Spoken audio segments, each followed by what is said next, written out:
promote the general welfare. I was so bothered when folk were so troubled over the word welfare. Well, it's in the Constitution. Promote the general welfare, provide for the common defense, and establish and ensure tranquility, domestic tranquility. And then that principle that comes right in the middle of the Constitution as it was amended in the 14th Amendment, which is helping us today in many ways, where it says, all persons must receive equal protection under the law. It's a tremendous piece of wisdom because it does not say all citizens. Thank God. It does not say all. It does not say all wealthy or all landowners, which is the way we started the Constitution, and that had a whole lot of problems because we left out white women, black people, white men that didn't have land. But the rebirthing of our Constitution in 1868, that all persons have a right to equal protection under law. I still believe in those great principles. And there is this text that's honored by Jews, Muslims, and Christians, one of the great Psalms, one of the great protest Psalms, Psalm 118. And in it, it says, the stone that the builders rejected has now become the cornerstone. This is God's work, and it is marvelous in our sight, our eyes. This is the day that the Lord has made. You can turn this up a little bit. And let us rejoice and be glad in it. The second text I've been wrestling with coming here tonight to stand in this grand chapel is Jesus' first sermon, that brown-skinned Palestinian Jew who went to a place called Ghetto, Nazareth, a ghetto, where he had been raised. And as he always did on the Sabbath, he went to the meeting place, he stood up to read, and he was handed a scroll of the prophet Isaiah.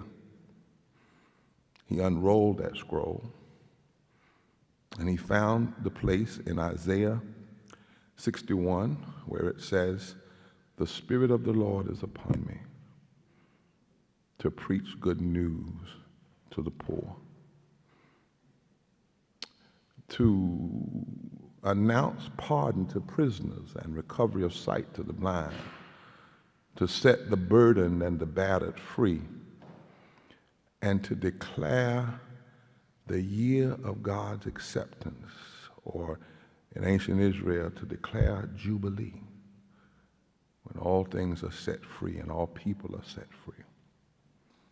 I've been, as president, thinking about those passages of Scripture and what they say about movement. You know, when Jesus read that, as I said, he was in the ghetto where he had been raised. He rolled up the scroll, gave it back to an assistant. He sat down, and he said, you just heard the Scripture make history, in essence. It's true.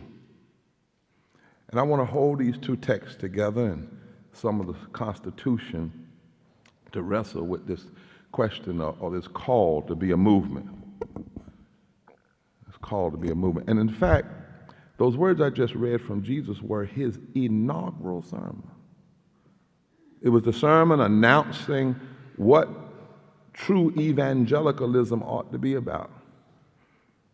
And when he announces it, it isn't about one person at a time being somehow saved from hell. It wasn't about hell and heaven. It was about the Spirit of the Lord being upon us in the now. And the positioning of the weakest as the attention of God, and if it's the attention of God, ought to be our attention as well. Now the psalmists, many of the psalms were about freedom songs.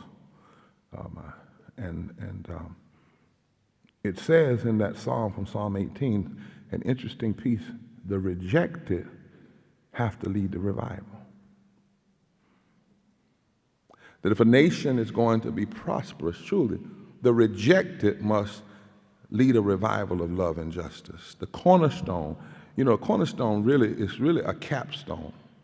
A cornerstone can be at the corner of a building, but really it's a capstone. I remember when I was at the National Cathedral preaching, and they showed me a capstone. A capstone is a stone that runs straight through the roof, and it holds the whole building together. And the psalmist, speaking metaphorically, says, God has made it so, and it is God's intent that the stones that we often see as unfit to be a part of the architecture of the nation, the stones that people that we see as worthy of being thrown away or kept in the quarry, when there's a need for revival, transformation, change, movement building, the stones that the builders rejected, the people that the builders rejected, are actually the ones that make the best movement builders. And whenever you see the stones that the builders rejected, the people that have been rejected coming together and building a new society and working for a new society, that is the Lord's doing. The psalm is a song Jesus would have known well. Jesus' first sermon was not in Jerusalem. It was not in the well of the Congress. But Jesus' first sermon was in the ghetto. Ghetto. In a place where they had this question, can anything good come out of Nazareth? And it was in the ghetto. It was among the rejected that Jesus announces, the Spirit of the Lord is upon me to preach good news to the poor. He's saying, in essence, a whole new world is possible. He says, I've come to call a kind of reconstruction. And note where Jesus, whether you see him as, in a mystical sense, as Savior, or just as a tremendous historical figure, note where he states this reconstruction begins with the poor. And the word for poor there is an interesting word. The Greek word for poor there is ptokos, P-T-C-H-O-S. It means those who have been made poor by economic exploitation. I thought I'd come by and announce today that poverty is not some grand vacation for people where they're just being lazy. It is a form of policy violence. Jesus says reconstruction of any nation must begin with good news to the poor, healing to the brokenhearted, recovery of sight to the blind, release to all of those who've been imprisoned for all the wrong reasons. That reconstruction of a society must begin with saying, all y'all are welcome. That's a Southern learn. All y'all are welcome. And you have to understand the world in which Jesus was saying this. See, in his world, there was this guy in his world, well, guys that had a title, and one of them's name was, wrong century, Caesar. Excuse me. And in Caesar's world, Caesar was a narcissistic leader that only cared about the grand and the greedy. Caesar was pompous and pretentious. He was a liar. He only cared about himself. And Jesus announces that a revival led by the very people that Caesar rejected was already afoot. Caesar catered to the greedy. Caesar led by fear. Caesar weaponized the Senate. Caesar had the centurions do his business. Caesar believed that the way to hold on to power was through insurrection. Caesar.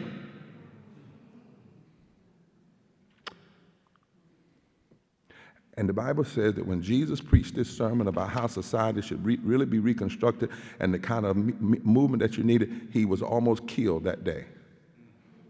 because so many folk had believed the lie of Caesar and had forgotten the hope of Isaiah. These two scriptures, while ancient, speak powerfully to our present.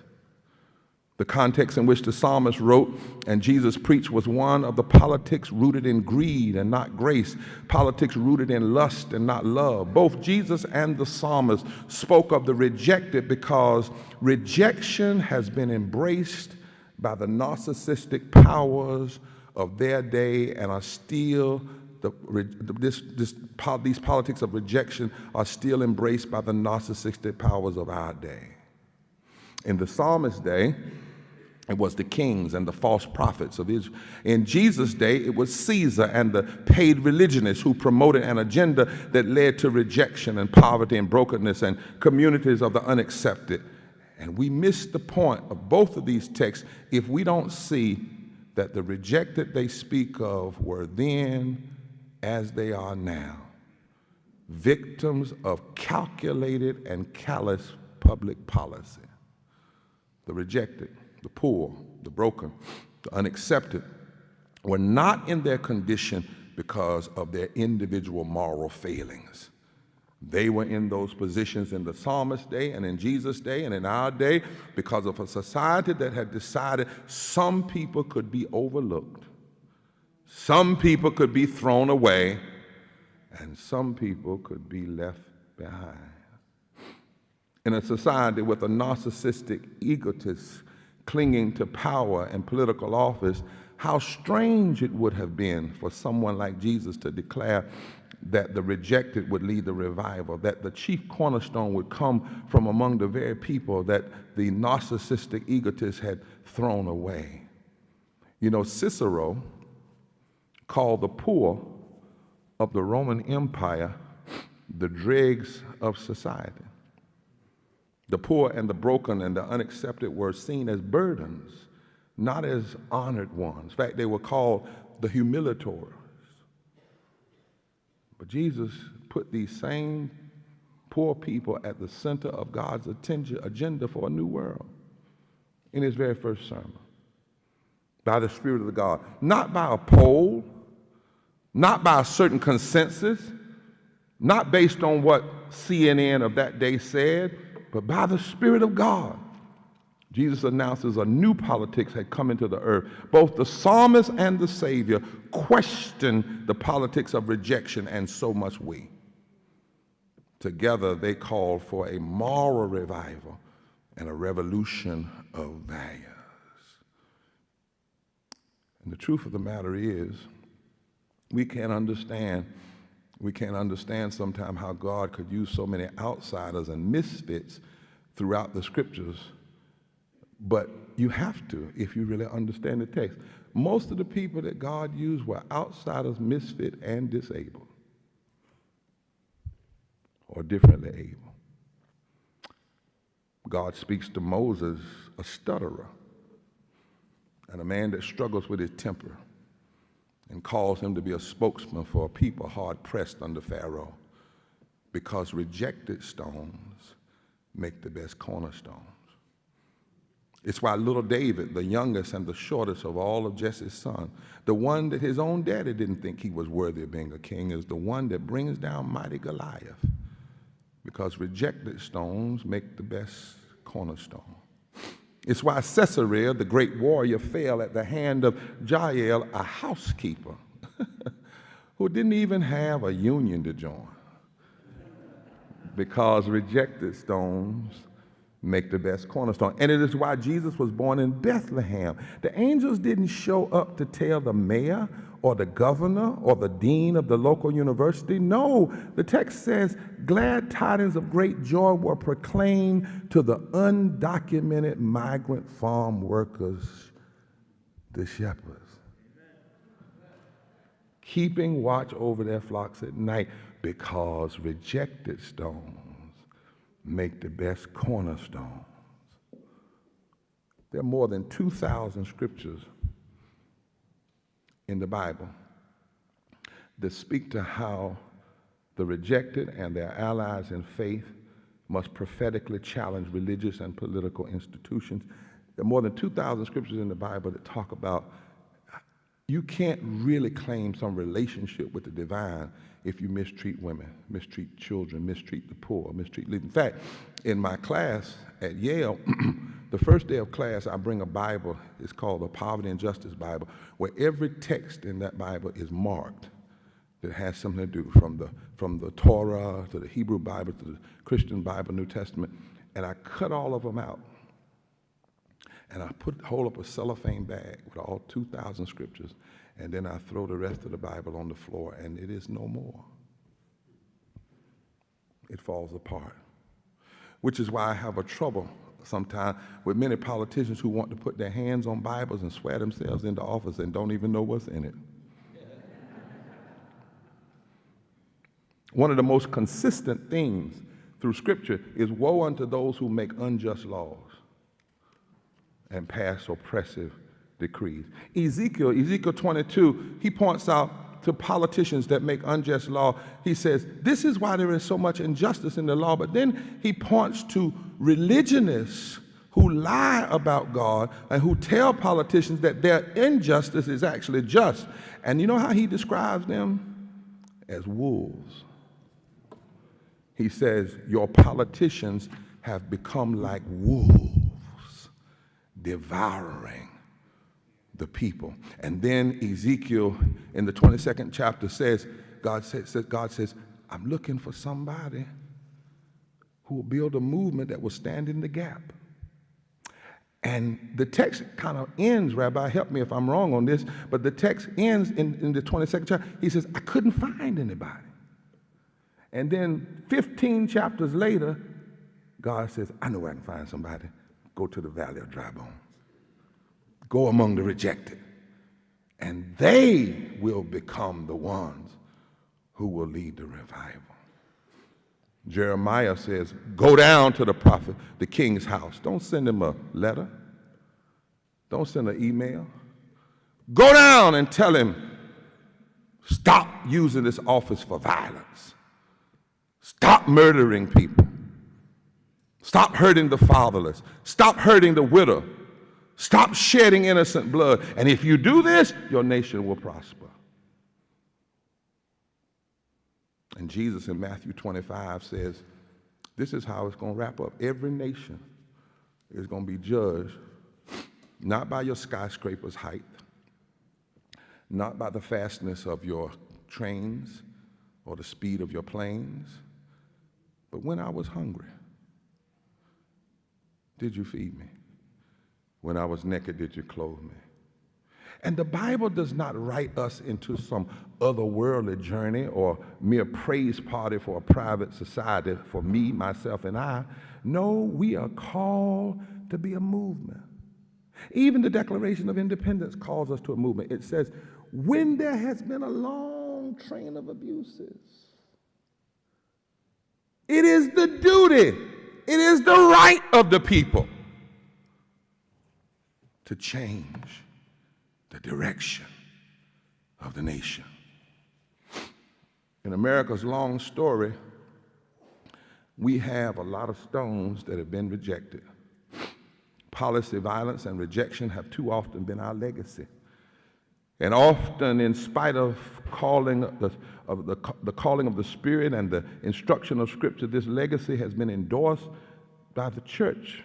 Think, if you will, the trail of tears, the rejection of America's native indigenous people, and the genocide of those folk. In the American story, they have been rejected stone. Think about the rejection of black people's humanity. Not just slavery, but chattel slavery. Not just slavery, but chattel slavery. Slavery that made human beings animals. And you know what underpinned slavery. As our good friend Ibram Kendi said, race is not the father of racism. It's not like somebody woke up one day and hated somebody because of the color of their skin and said, he said, no, racism is the father of race.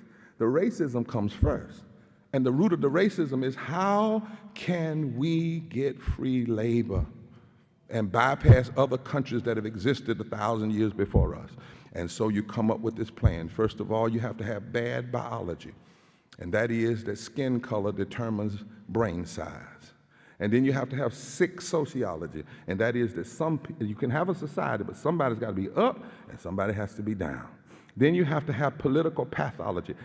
Even when you're trying to write a constitution, you got to make sure you hold on to the slavery, hold on to the racism. You might say we the people, you might say we hold these truths to be self-evident and all, but you can't practice that for everybody. That's pathology. And then you have to have what we call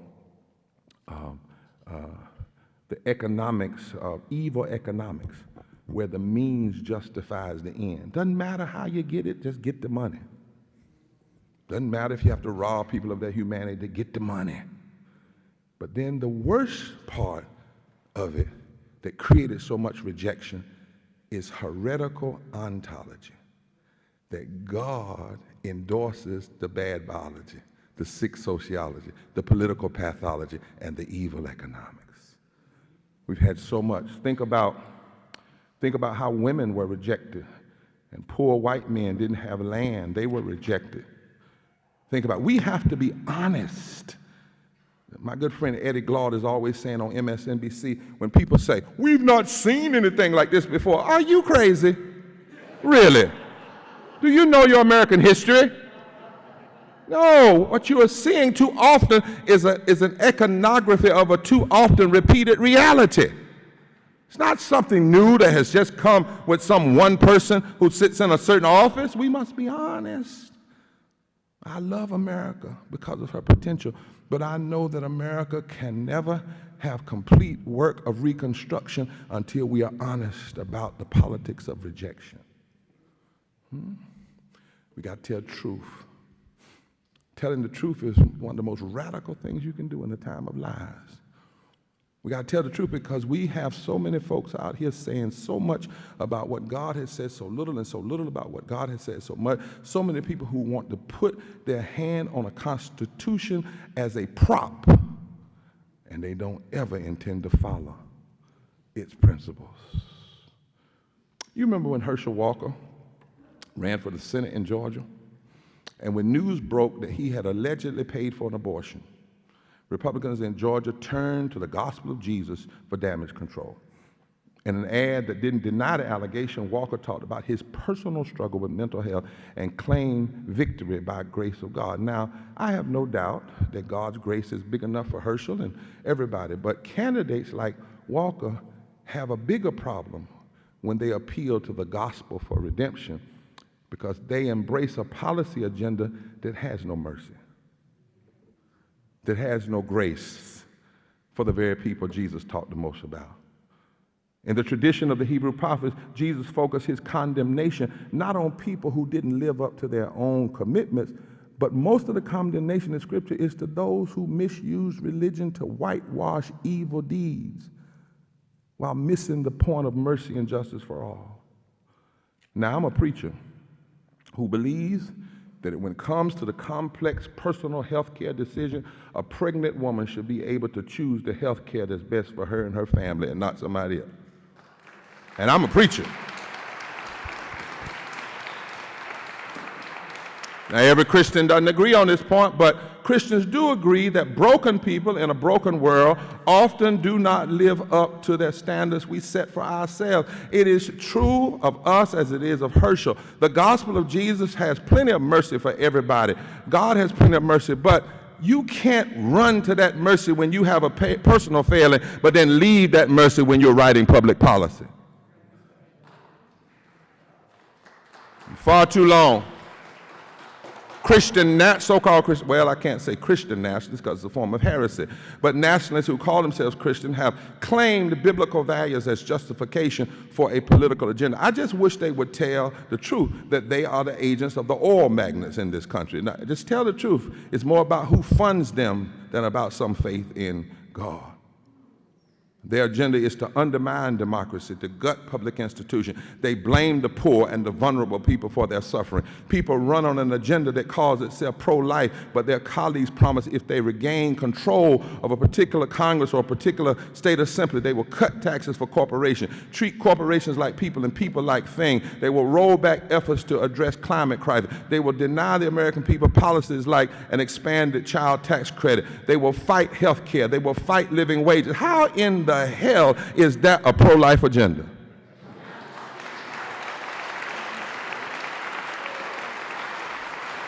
And there are times that we have to stand up as a movement when somebody says that a God agenda means you are anti-abortion, anti-tax cuts, and pro-guns. We have to stand up and say, you are a lie. That is not a God's agenda by any standard. Jesus said nations will be judged by how we treat the homeless, the hungry, the sick, the imprisoned, and the immigrant. That bill didn't fail yesterday because the politicians, God couldn't let that bill pass. To give to what they were going to do to immigrants coming out of Mexico, coming back to their own home that we stole. Oh, y'all don't know that? Texas was Mexico. New Mexico was Mexico. California was Mexico. Texas pulled out when Mexico abolished slavery. That's where the fight comes. And if we would just tell the truth and how some of our own policies in this country created destabilization in Mexico and Guatemala and other places and created the very condition that people are running from. And now we're saying that fellow Americans can't come home. You know they are Americans. They're South Americans. But more importantly, they're human beings. They're God's creation.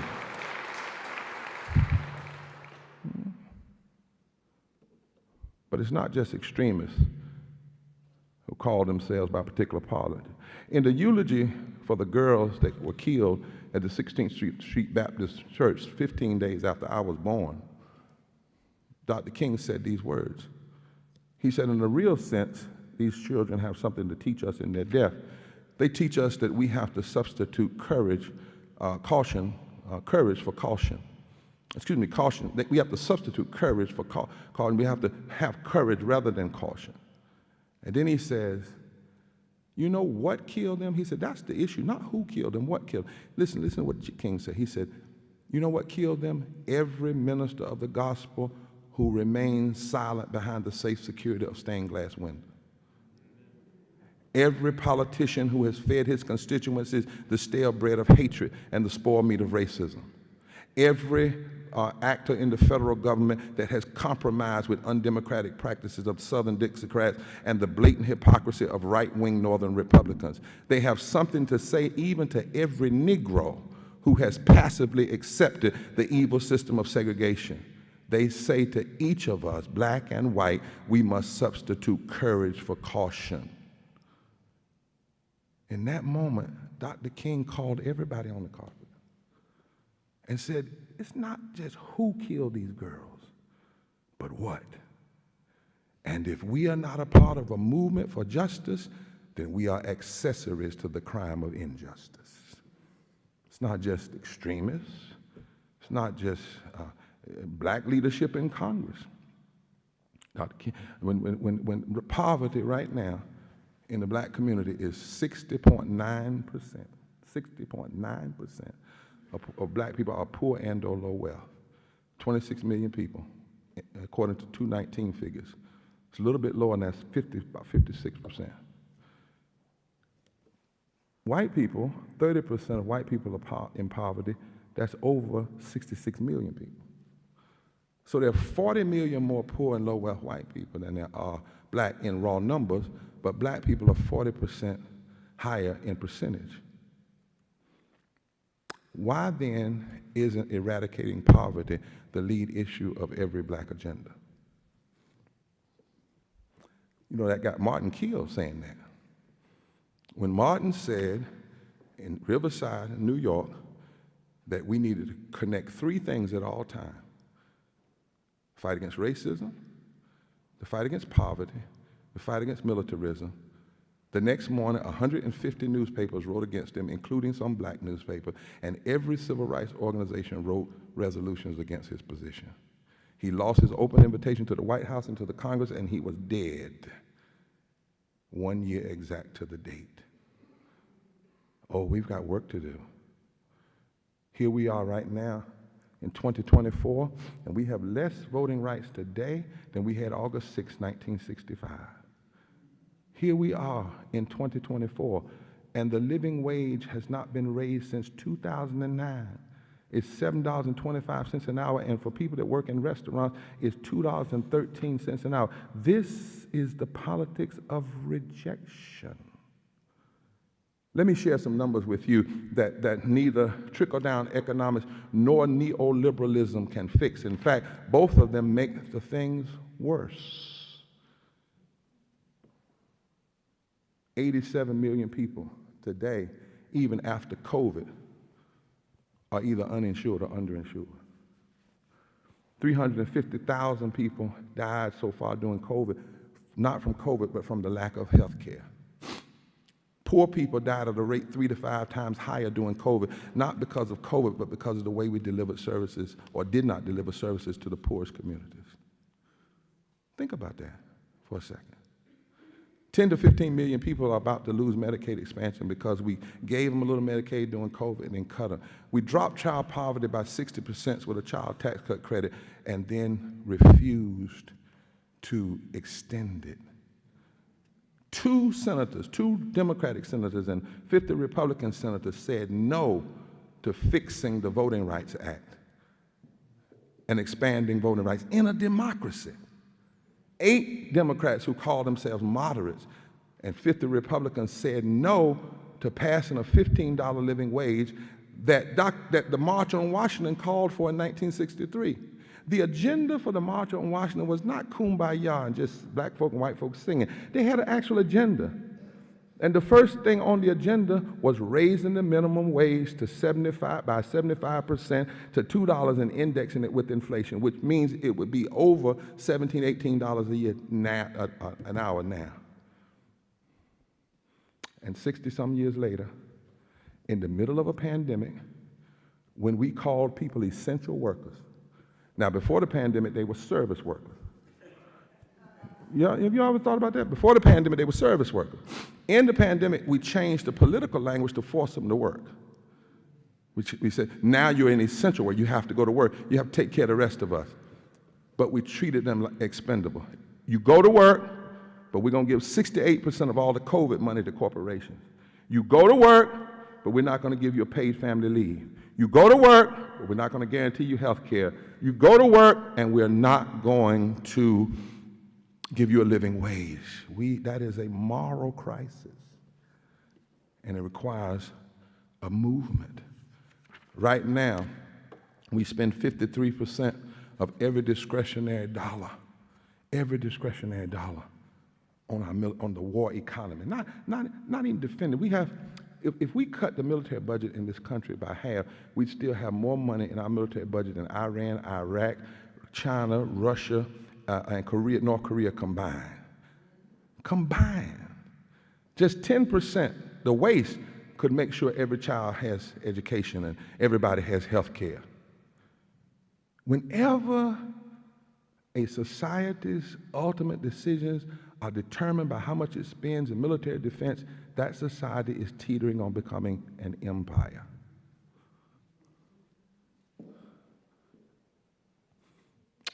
Somebody said the other day we can blow the world up 100 times. Seems like once is enough.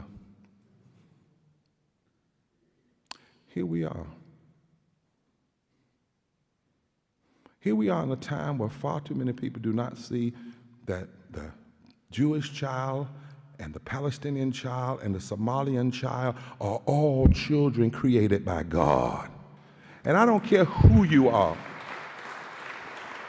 You have to stand against indiscriminate violence against women and children. I don't care if it's perpetrated by Hamas or Netanyahu, not the Jewish people, not the Palestinian people, but the forces of greed. If you cannot stand against the indiscriminate violence against children and women, whoever they are, and I'll stand on that until I go to my grave. You have to be able to stand. Because when we don't, we have a heart problem. Poverty is the fourth leading cause of death in this country right now. Can you think about that? The fourth leading cause of death in America is poverty. That's the politics of rejection. As opulent as this society is, I remember going to Selma, Alabama, and meeting with Callie Greer, who told us her daughter died in her arms, Mr. President, because Alabama wouldn't expand health care. Her daughter just died. I remember going to West Virginia and meeting with 9 women who were all low-wage workers, all white. And they said every Tuesday they sell tacos along the street as people pass by. I said, why do you sell tacos?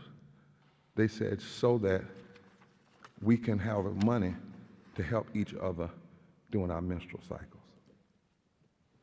That's the politics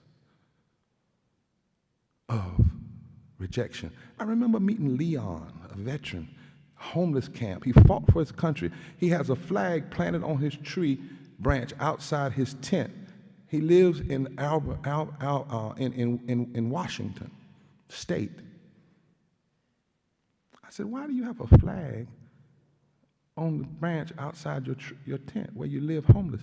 He says, Pastor, they allowed me to run billion-dollar pieces of equipment in the military, but now that I've come home, I can't even flip a hamburger. And I fly this flag so that people will look at the flag and hopefully look beneath it and see people like me who've been rejected. It's not just out there. I know New York is the great place to be, but New York needs a movement too.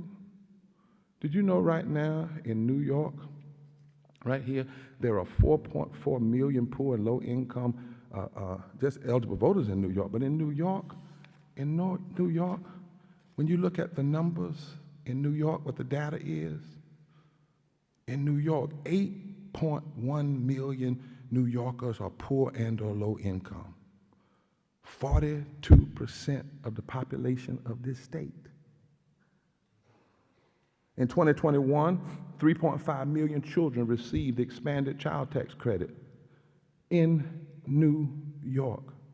The state's minimum wage, yes, is $14.20, but at that rate, an individual in New York has to work 113 hours a week to afford a basic, moderate, 2-bedroom apartment.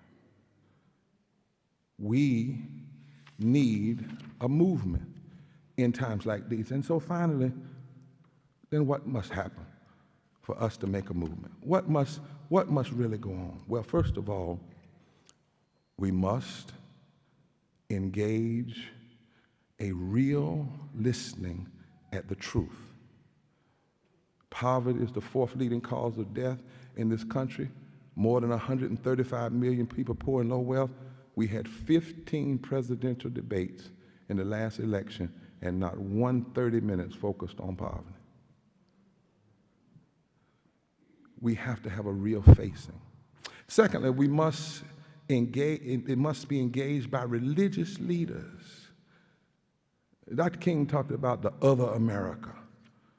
And he says preachers can't just be up talking about long robes and honey over yonder. People need some shirts and some food down here. I was at the United Nations with the Special Rapporteur on poverty, and they had just issued a report, and we were talking about it. And you know what he said to me? He said, Reverend Barber, I'm not a religious person. I'm not necessarily a believer. He said, but there's some things going on. Number one, we don't have a lack of resources. He said, we don't even have a lack of answers. We know how to fix this. Poverty could be abolished today. We know how to fix this.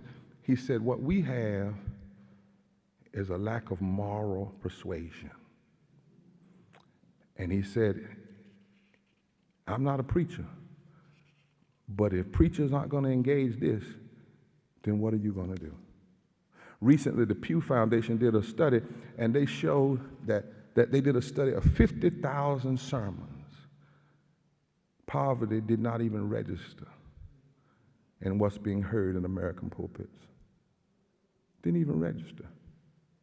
We must engage and rally religious leaders. Religious leaders must come to the fore. I often say it like this when I'm down south. I say how tragic it is if you're a preacher and a pastor in a church and you want the people to give some money for your pastor's aid or your pastor's anniversary, but you won't get in the street to fight for them and have a living wage.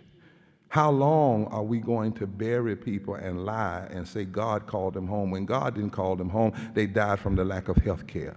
When are we going to have the courage to do like Emmett Till's mama did when she said, I'm not going to just bury my son. I'm going to open the casket and invite the media in and say, this is what racism looks like.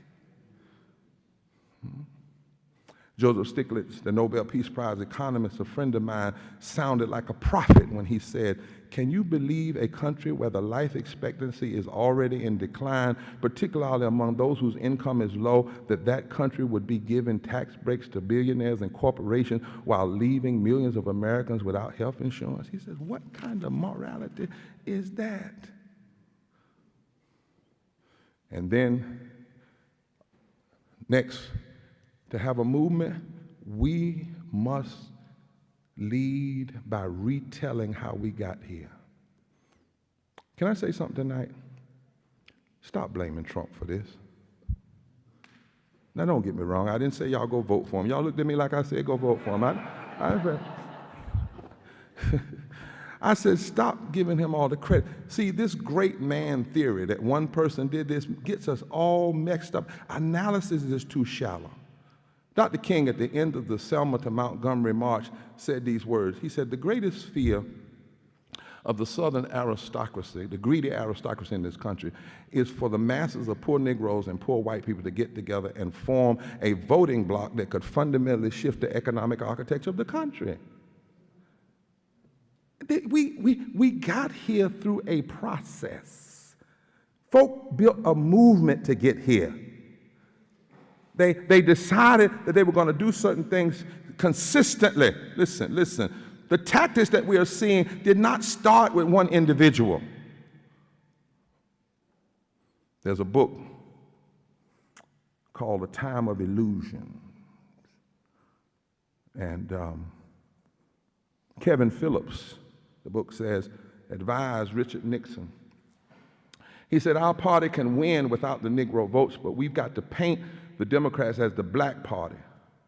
And then he says we have to predict a new American revolution coming out of the South and the West because of the fears and the objections raised by the civil rights movement victories.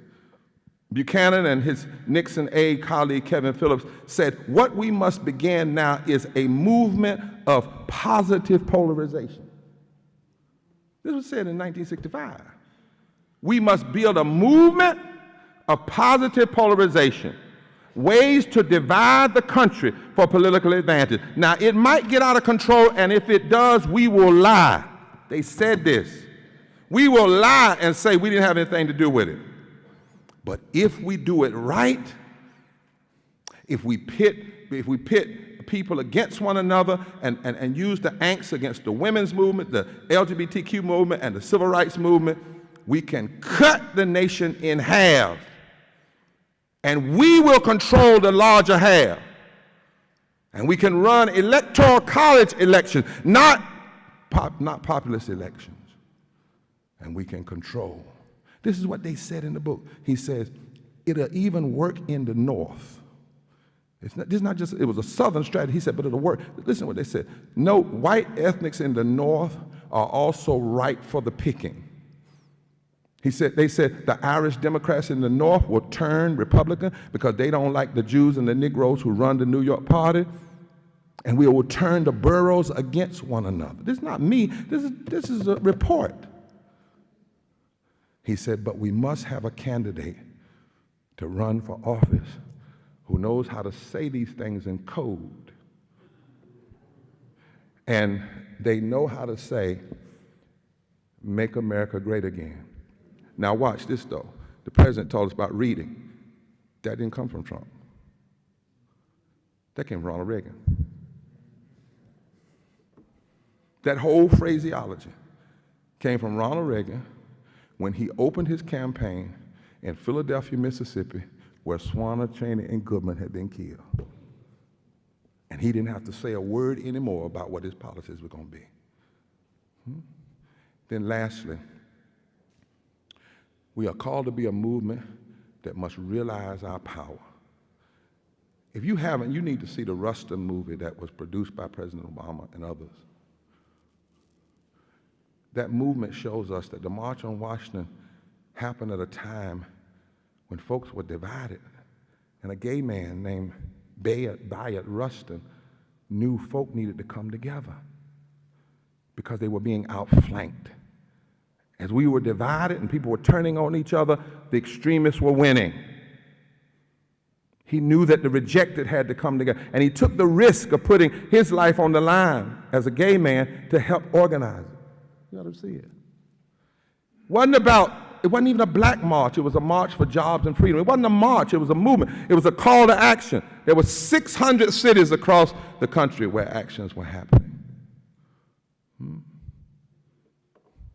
And he says in that movie, Martin, there's a time we have to realize our power. Now, I've given you some horrific numbers: 135 million poor and low-wealth people, 52 million people making less than a living wage, 87 million people either uninsured or underinsured. But there's hope inside those ugly numbers. Because the rejection in our policy is so deep, we now live in a time where poor people make up 30% of the electorate in every state, and 40% of the electorate in states where the margin of victory was 3% or less. It means that the stones that the builders rejected have power in ways we never have, and that the problem is not so. And the number one reason that poor and low-wealth people don't vote is not voter suppression, it's nobody talks to them. We did a study called Waking the Sleeping Giant. In that study, it showed, for instance, in Michigan, where the margin of victory for the presidency was 10,000 votes, 1 million poor and low-wage voters did not vote. In North Carolina, where the margin of victory was 120,000 votes, and 980,000 poor and low-wealth votes. But here's the problem. So often the politics of trickle-down economics and neoliberalism talks about the middle class and the wealthy, but never talks about the poor. And so poor and low-wage people, religious leaders, and people who may not have a faith, but they believe in the moral arc of the universe and allies, we have to build a movement now. That's why on March the 2nd, in 32 state capitals and in Washington, D.C., we're calling for people to join us at state assemblies from New York to Mississippi, all over, and to focus on 9 areas to say it is time for us to be a resurrection and not an insurrection. It is time for a third reconstruction. If you believe that we should not have poverty being the 4th leading cause of death, join us. If you believe in a living wage, join us. If you believe in health care for all, join us. If you believe in affordable housing, join us. If you believe in fully funded public education, join us. If you believe that we ought to stop the proliferations of gun and violence, join us. If you believe that hate ought to be put away by love and justice and mercy, then join us. If you believe women ought to have the right to their own body, then join us. We need to come together, because the extremists are united. And if they are cynical enough to be together, we better be smart enough to come together and build a movement. And right at this moment,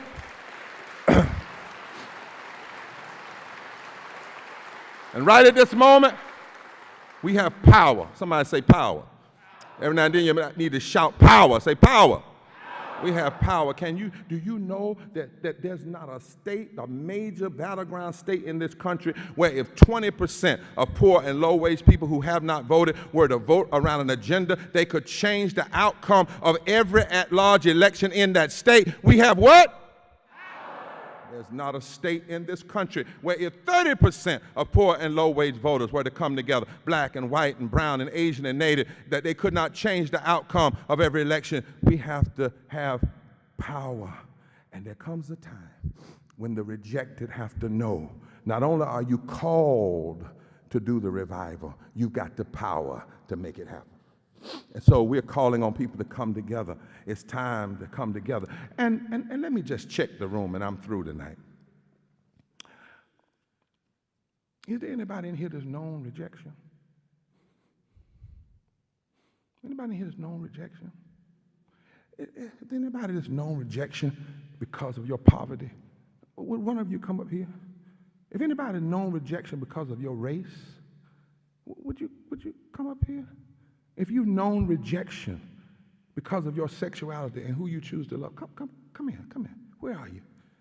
If you've known rejection because of how you were born, come here. Come on, I'm serious. Come. If you've known rejection because of the color of your skin, come. If you've known rejection because of the disability, you see how hard it is to get us to come. But what if we were to come? Come. If you've known rejection because of your poverty and you were white or black or brown, come here. If you've known rejection because of your different ability, come here. If you've known rejection because somebody had to put you down to feel good about themselves, come here. Come here. If you've known rejection because of your faith, come here. If you've known rejection because of your ethnicity, come here. If you've known the rejection of homophobia or anti-Semitism or Islamophobia, come here. If you've known rejection because somebody thought they had a right, a false mandate to demean your humanity, now look at what's up here. I want you to know that this is what extremism fears. And it's time for us to realize their fear. And if we do it, they'll come on over here, some of them, and join with us. These are the kinds of stones that can build a new revival. This is the kind of movement.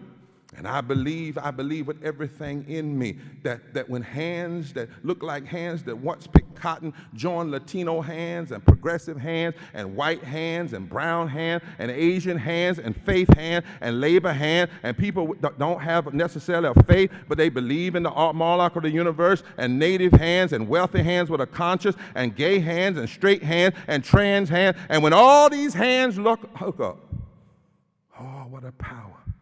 What a power. What a power it can be. And I know this to be true. I know it's to be true. Come in and get in my home. Come here.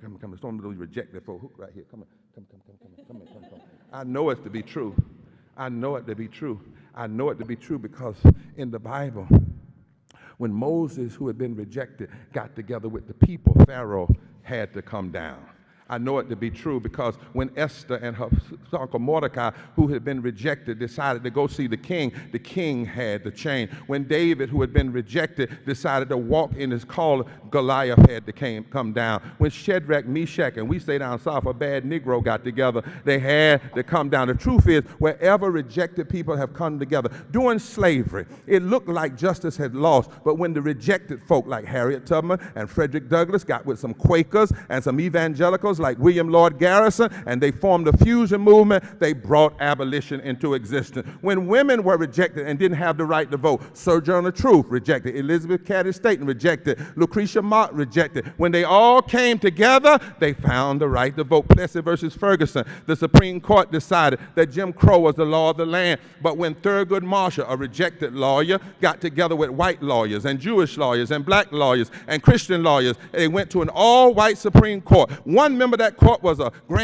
wizard of the KKK, but when they heard the truth of the united rejected folk, they brought Jim Crow down. It looked like Jim Crow had beaten down justice, but when Rosa Parks rejected, Martin Luther King rejected, Rabbi Heschel rejected, Bayard Rustin rejected, James Reed, a white Unitarian, rejected, Viola Woosa, a Unitarian, rejected. When they all got together, when black and white and Muslims came to Selma and they all got together, they brought Jim Crow down. Apartheid in South Africa looked like it was invincible, but when Nelson Mandela, who was rejected, got together with the mothers of South Africa who were rejected, with Bishop Tutu, who was rejected, with Peter Story, a white Methodist minister, who was rejected. When they all got together, they turned South Africa around and brought apartheid down. There is a power when the rejected come together. I know it biblically, I know it historically, but I also know it personally. Some years ago, they said I'd never walk again.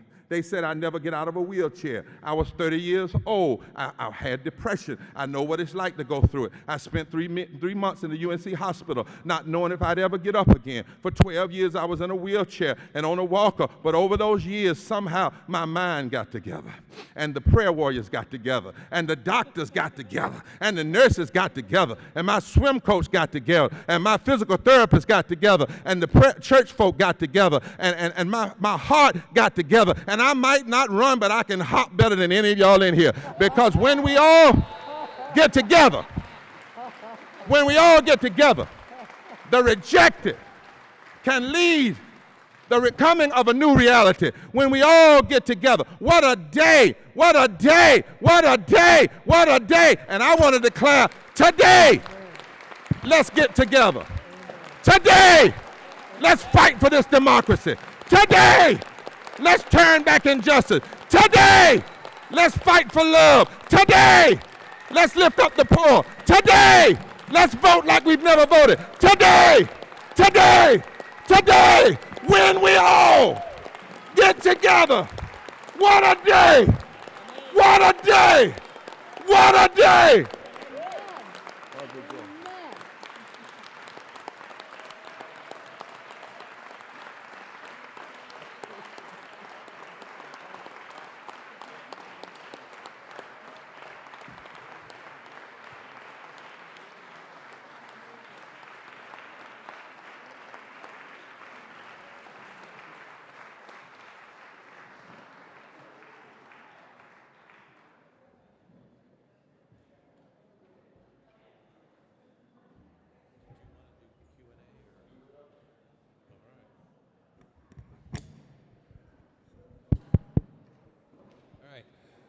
We have a few minutes for Q&A, so if anybody has a question, please just come on right down here.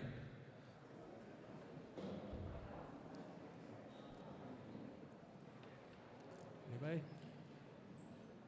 Have a question? I'm fired up.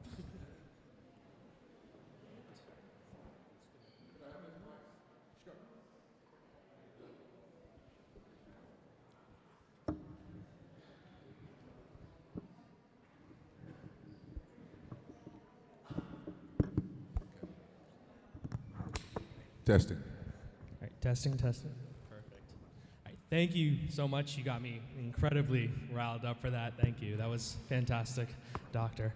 My question, to keep it short and simple, I want to know what methods and what ways can we be able to tackle the U.S.'s meritocracy and individualistic mindset we have towards poverty? And how can we be able to round up people, secular or non-secular, to solve those issues?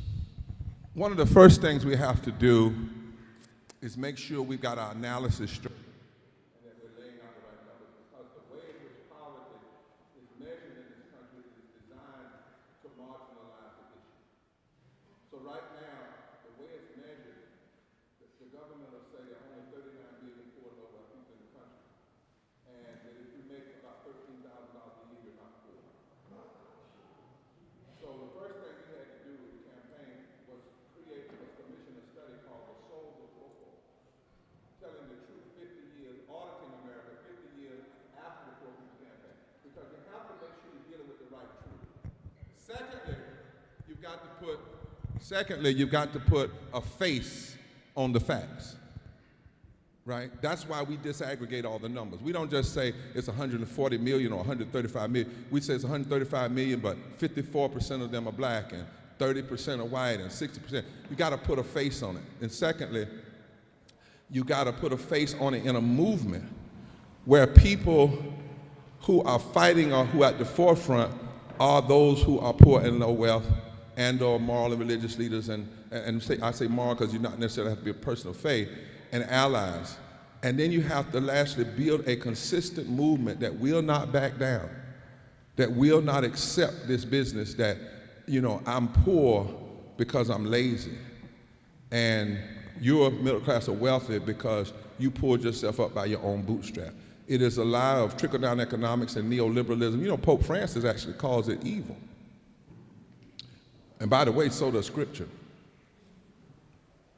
Scripture declares that when we pass policies that make women and children to pray and rob the poor of their rights, the poor have rights, moral rights. And one of those rights is the right to exist and to thrive and to not experience policy disadvantage and policy murder, right? And then the last thing is what I just said. We are saying to poor, low-wealth people, we're launching a 42-week campaign on March the 2nd to mobilize 15 million poor and low-wealth voters. The largest block, Sidney Lake, who's a pollster, said that it's the biggest block and a possible for transformation in this country. Poor and low-wage voters, 15 million. We're organizing 6,000 people, 200 in each state, that can touch. If you know, 200 people touch 50 people a day for 47 days, that's over 50, 6,000 people touch 50 people a day over 47 days, that's almost 15 million people. So we have this power that's not been actualized, but extremists keep telling us, this state is red, this state is blue, there's no hope, there's no hope. And we have to resist those things because that's the way in which power and extremists defeat you, by constantly telling you what you're not. We have to flip that over and say, well, if we're not that, why would you be fighting so hard against our voting rights? See, sometimes the attack is the sign of your strength. The sign of your strength. And in South Africa, they used to say, only a dying mule kicks the hardest. So we have, and this is an ugly lie, you know, this meritocracy that folk are just this way because they do you know, lastly, do you know that during COVID, some people that worked in the restaurant industry couldn't even qualify for COVID relief? I mean, just think about that for a second. That we lost 1 million plus people that we know of in COVID, and we didn't have 1 week of mourning. Just think about that for a minute, right? We lost the people we did on 9/11, and it was constant. And I'm not saying it shouldn't have been, but 1 million people. And now some studies say upwards of 30 to 40% did not have to die. They did not die from COVID. COVID did not discriminate, but the way in which services were delivered did. And that has nothing to do with people's merit. That has something to do with an unmerciful political system. And that's why poor and low-wealth people and others, we can't stay out of the battle for this democracy. But we must define what democracy, democracy, save the democracy. No, what kind of democracy do you want saved? Well, we're saying we need a third Reconstruction democracy.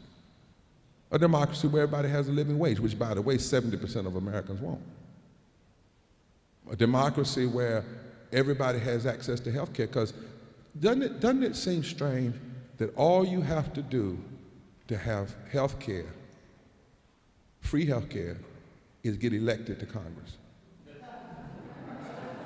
Think about that. If you get elected to Congress, you get the best health care. It had nothing. Now think about the craziness of once you get elected and you're getting free health care, then you don't want your constituency to have it. See, we have to start talking at that level and just unpack the lie of meritocracy and start talking more and more about justice. But it will only happen with a move. All I want folk to hear is we are not where we are because of one man, one administration, whatnot. A movement of regression got us here. A movement of insurrection, long before January 6th, the insurrection in state houses, the insurrection in public policy got us here. But that's also where the hope lies. Because if it was done, it can be undone. Right? That's what part of what I would say. And I want to see you on the 2nd, and all these folk here at the State Assembly building in New York, in Albany at 10 o'clock. Right. 10 o'clock. And we're not just focusing on the governor, we're focusing on the State Assembly and the governor. And I'm telling all the states that are don't change the agenda now, because we're doing this simultaneously. 32 states, the District of Columbia. We're speaking one voice, one band, one voice. And what we're saying is, why state assemblies? Because, and not just the governor. State assembly means the governor and state assembly, because state assemblies have the power to block health care. They have the power to deny voting rights. They have the power to deny living wages. They have the power now to determine women's rights. You see what I'm saying? So at some point, you have to focus like a laser on the body that has the most power to impact your life negatively or positively. And on your way out, there'll be flyers about the March 2nd thing from people from the New York Poor People's Campaign. There we are. Do you have a question? Thank you. What's your name? Nima, a student. Okay, Nima is a student in New York. Y'all come grab him and make sure he's there.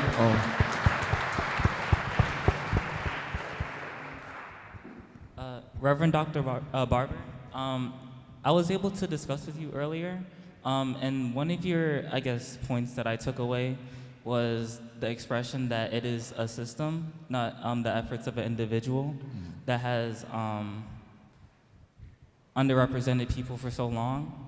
And one thing I connected with was, I guess, voter apathy.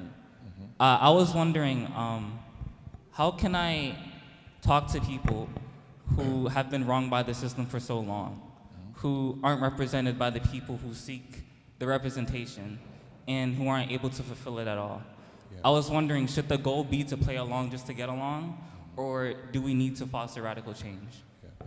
Well, I think you know in yourself, the way you said that, they can't just go along to get along, because that would be a violation of all of our history. That would be a violation of how any change has been made.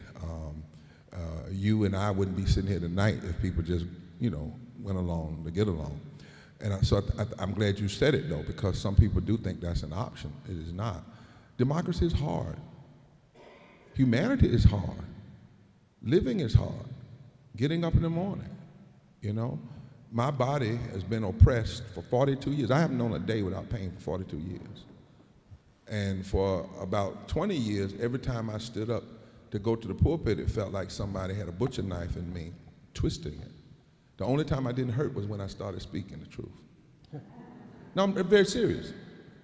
When I was at the pulpit, I didn't hurt. When I baptized, I didn't hurt. And when I was doing something to further humanity, I wouldn't hurt. Every generation has a calling. Every generation has its Selma. Every generation has its Edmund Pettus Bridge. Every generation has its moment. And our generation is in this moment. If you have gray hair, it's time to suit up one more time. If you're younger and you're living off of other people's fight, it's time for you to suit up for the first time. If you're young, you're real young, it's time for you to encourage us, to tell us the mess in your future and be engaged. But there's no way out of there's one of the hymns in America, "Oh Beautiful for Spacious Skies," and it's a verse in it that says, and America, America, God mend thine every flaw, M-E-N-D. Well, mending means somebody has to pick up a needle and sew it back together. It's been torn, right? And so you have to see, we do have pain in our history, but we also have power in our history. And then we have to recognize when we have power and not let people talk us out of it. Robots were telling folk not to vote. It wasn't Russian robots. It wasn't. See, so what's going on here? Then we have to help people understand, as I showed you those numbers, the power they have. And yes, you can just quit and do nothing. The number one reason, though, we found in a study, and this is why I believe in doing studies, so the worst thing you can do is be loud and wrong. And so we actually commissioned studies, right? And because people were saying, well, white people, poor white people vote against their own worst interests. That's not true. It's sad, but it's not true. 54% of white people who are poor and low wealth voted progressive in the last few, like 54%. So it's not true that folk vote against their own in the majority. People don't vote because they just don't want to vote. No. Actually, about 37 million poor and low wealth voters did vote, right? 37 million. But those that did not vote, the number one reason they said was nobody talks to us. So what we're now having to say, well, then make them. Because what you can do is sit over here and let them keep not talking to you, or you can mobilize. And then guess what? It's not even a great big lift. I mean, we're talking about states where millions of folk who are eligible to vote already register, or in states where you can do same-day registration, and the margin of victory is like 10, 20,000. 10, 20,000. Now, that doesn't mean that we don't fight for voting rights and fight for the restoration of the Voting Rights Act and all those things, but it also has to mean you don't leave your power unused. I like to say it like this. I was at Lincoln University the other day, and I said, the thing I don't want to die with, and I think your president will like this, he may take this as a mantra, the thing I don't want to die with is somebody saying that my foreparents did more with less, and I did less with more. I mean, that haunts me. I don't know about anybody. You know, I think about what like William Lloyd Garrison, that white evangelical preacher. All the attempts on his life in the middle of slavery, and he stood up as a white man, one of the most truth-telling white men in history. I can't let William Lloyd Garrison, who had less than I have, do more than I have. Did I do? Harriet Tubman got 700 folk out of slavery. 700. I know I'm being a little country, but 700. That's how we say it now. So she didn't have Twitter, email, Snap, none of that. Didn't have a car.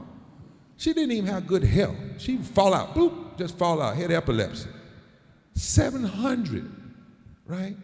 She had faith in God, a made-up mind. She had a moss on the north side of the tree. She had a North Star. She had Quaker connection. She did have a .38 pistol, because once you left with her, she said, "You gonna be free." Now, she didn't use it. She would send you to heaven. You were gonna be free one way or the other. You weren't going back, because you tell on the rest of them. But my point is, there's no way in the world, if Harriet Tubman stood up to slavery, then I'm not going to stand up to Trump or to extremism or to the extremism that's going on in these days. So this is not the moment to be tired. One of the, the Bible is my touchstone, and one of the saddest texts in the Bible. Do we have any rabbis or Jewish brothers and sisters here? I think it's Psalm 78. I'll double check it, but the Psalm says this. And it's a sad, sad text. It says, in the day of trouble, Ephraim had everything needed to win the battle, but then they chose not to fight. They chose not to fight, right? We have time for one question left. Thank you for what you do. Thank you, sir. I'm wondering if you ever wrestled with the decision to become a minister, and tell us a little bit about your mother and father. Ooh, now you're gonna get me crying. I can't. Well, let me say, if I start down that trail, I'd be here all night, so I won't go too far down it. But let me just say, I miss my dad tonight.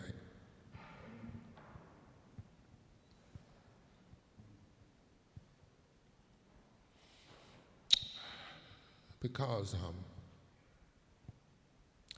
my dad was my hardest critic and my greatest lover. He didn't push me to be a minister. I ran from ministry hard because I saw him get beat up a lot in the church trying to stand for justice, and preachers that only wanted to be for themselves and worry about their memberships. And my daddy back in the 60s, he left a middle-class existence and being a church administrator after those girls were killed in Birmingham. I was born on the 30th of August, and he left and came back to the South because he was asked by a principal if he would come back to North Carolina and help desegregate the schools, because 10 years after Brown, schools still weren't desegregated in North Carolina. And my father gave up I mean, he was in the 1950s. He had 2 master's degrees, working on his PhD. You know, he was just, and he gave all of that up to come back south with me. He entered me into segregated public schools, and he and my mama went to an all-black school. They had been in integrated schools in Indiana. They went to all-black school and then helped to desegregate the high school. He fought and helped to organize white and black workers who were being pitted against each other over wages. And he's the one that taught me that you can't talk about Jesus and not talk about justice. See, every sermon I ever preached, he was hard. He would question me.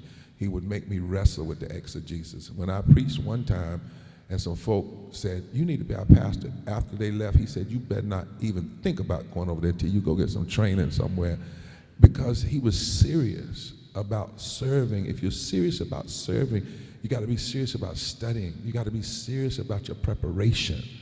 You got to be serious about what this, you're never going to be perfect, but you got to be serious about loving as many people as you can and doing as much as you can. And so sometimes when I'm in a place like this, like this grand place, you know, I'm wondering, is he okay with it?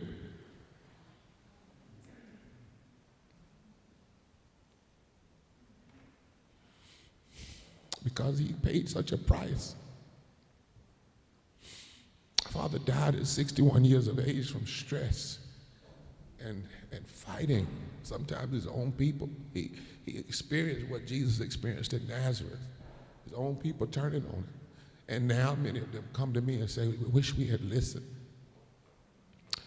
And so my mother's still living. She's 90 years old. And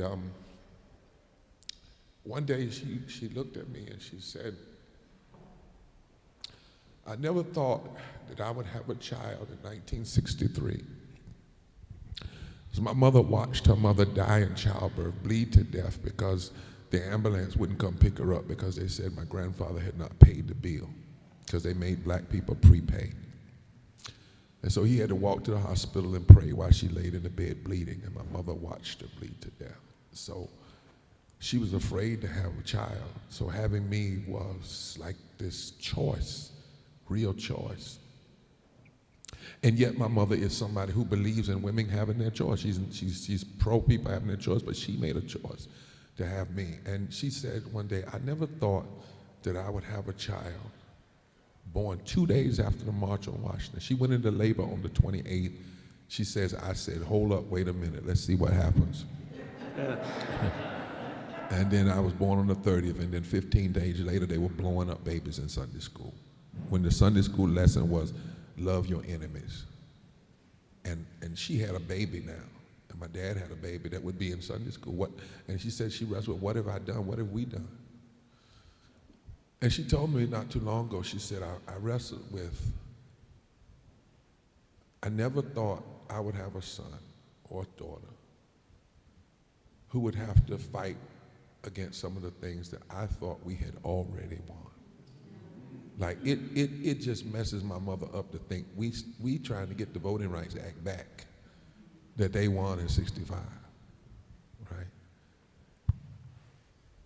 But then after she said that, and some of you know what I'm talking about, as a black woman in the South, my mama has 2 forms of crying. One of them is when she's boo-hooing and crying. The other is when one tear comes down the left side of her face. And when that tear comes down the left side of her face, that does not mean she is sad. That means she's ready to fight. She looked at me, and that one tear fell down the left side of her face. And she said, I don't know why you have to do this and why we keep going around and around in circles, but you better fight. You better not back up. And you better not let it be said that you didn't pay your dues. And so I honor her tonight, my brother. I miss my dad, but I know that he's with me. And he told me knowledge is not a porch from where you stand and look down on the rest of people. But knowledge is a foundation from which you stand to serve the uplifting of humanity. And he taught me about Jesus, the Jesus that loves, stands for justice. He taught me about ecumenicism way before it was popular. He taught me about loving gay people and straight people and trans people way back when it was really a problem, when he wasn't allowed to come in the pulpits. And so every day, even though he only lived 61 years, and I'll tell you this last story. My father had a stroke after preaching a sermon, a tough sermon, calling the church to care for people.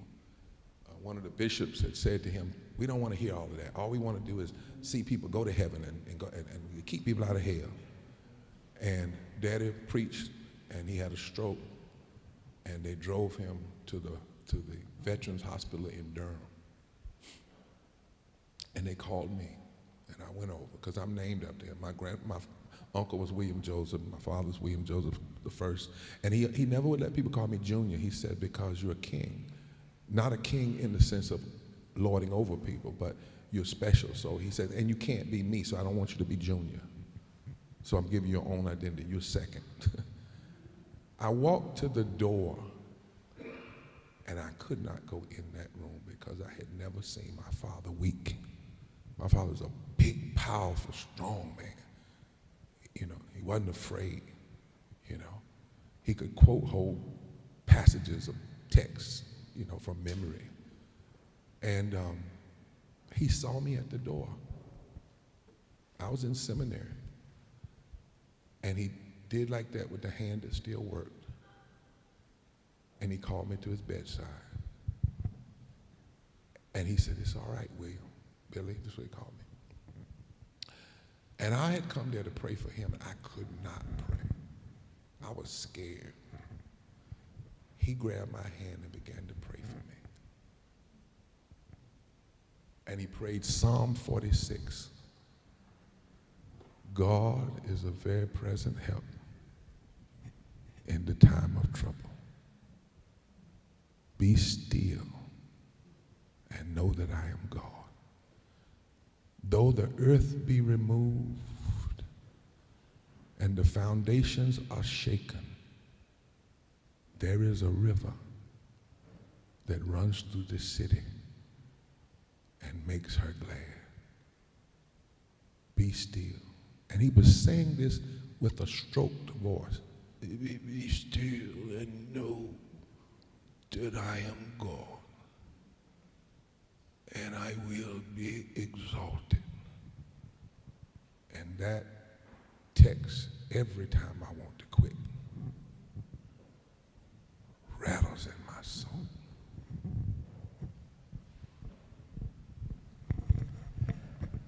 Thank you all for coming.